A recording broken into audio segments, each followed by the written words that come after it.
ئەمەستا ناوی سیا بۆ منداڵ گوناحە بە مانای ڕەشدێ؟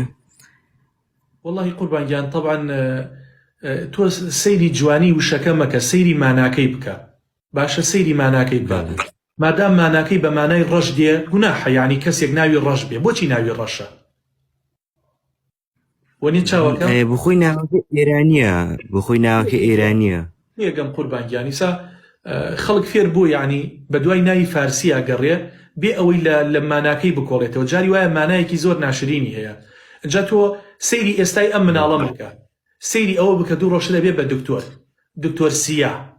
اینجا هیچێ پێڵە دکتۆر چیا، دکتۆر ثیا، یعنی ها اینجا لە مەکتەبە بتوێنێتێ کورد زۆر بە دوای عیب و عارە ئەگەڕێت.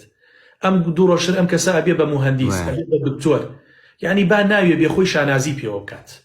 ئێستا ناوەکەی من وەختی خۆی لەبەر کوردایەتی و شۆڕش و ئەمانە ناویان ناوم سۆران. باشە قوربانگیان؟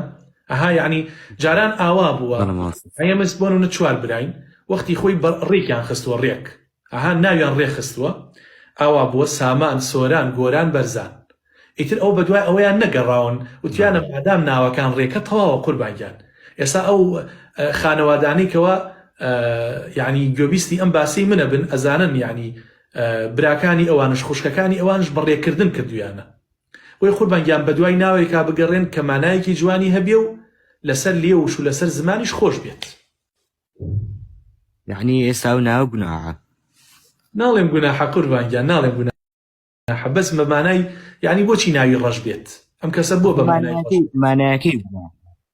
مانایەکەی مەبەستمەمیش لە مانایەکەیەتی کە یعنی ئێستا ئەو ناوی لێنە بەهۆی مانایەکەی و گوناحبار دەبم؟